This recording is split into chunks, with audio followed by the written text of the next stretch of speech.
Just what I thought. All these people went to ancestry.com to only find out it was a probability that they could be uh, related to another nationality or race or whatever, and change their whole life and their whole thinking around that.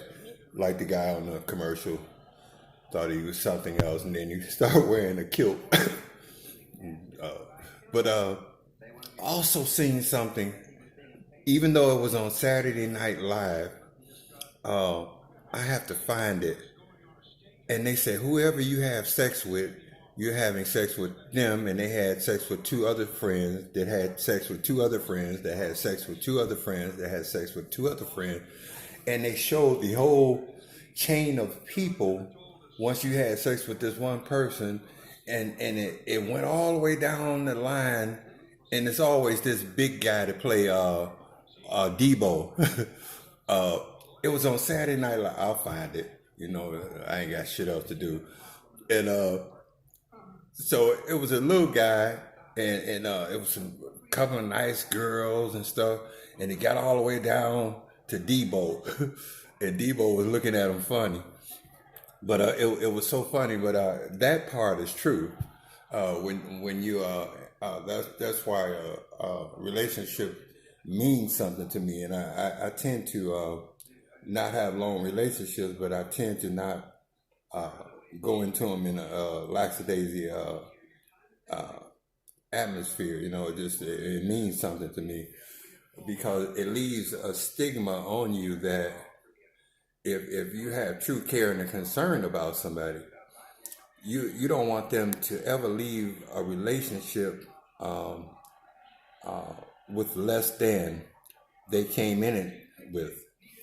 And though I never seen my mother and father fight or physically fight or something, um, I never learned to be so abusive to women.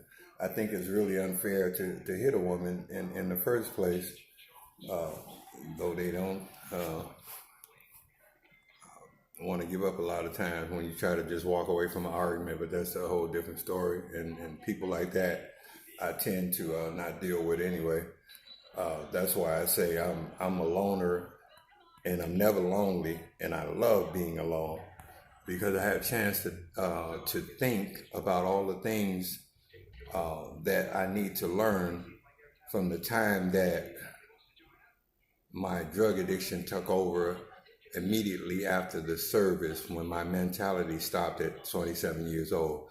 But it is really funny.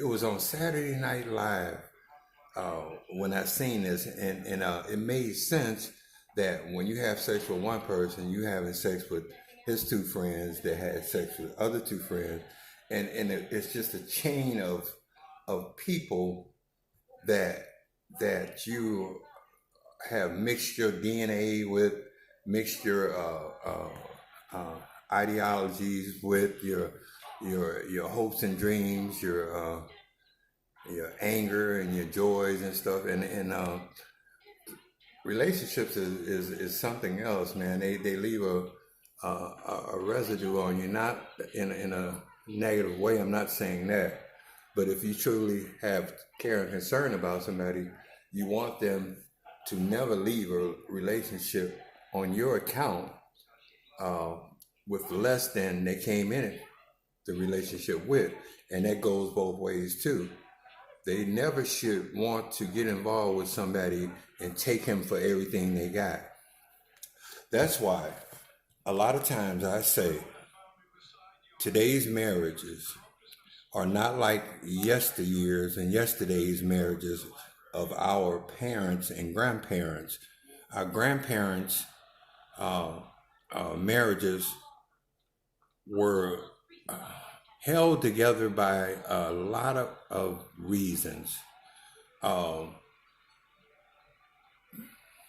some of them was the South, depression, prejudice, um, just migration, um,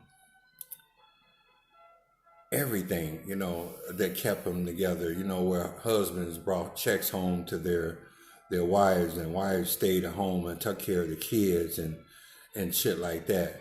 Now, today's marriages has nannies and homemaker bullshit. When today's marriages should be two people bringing shit to the table. And that I seen a show the other day about these people, and the nanny decided to quit working. She was a live-in nanny, and they couldn't throw her out of the house. Well, that's what they get, because when the husband said, "When I'm at work, the nanny is left home with my wife, which towers over my wife, and I have a fear of the nanny being around my wife and kids." Where her lazy ass is at home. She should be raising her own damn kids for one. And I guarantee you, they'll never hire a nanny again with their rich ass want to be like Dynasty. And that's what they get. Because why should you have someone else raise your kids with their philosophies and beliefs, and hope that the kids have your morals and values? They're not going to have your morals and values. They're going to have the nanny's morals and values. But today's marriages are two cowards, too scared to face life on their own. One has more confidence than the other, and he gives the other the confidence to face life. Once that one gets that confidence, he leaves the other to start the process all over again. And when he starts the process, or he or she starts the process all over again, they don't give the other one the credit for getting them to that point.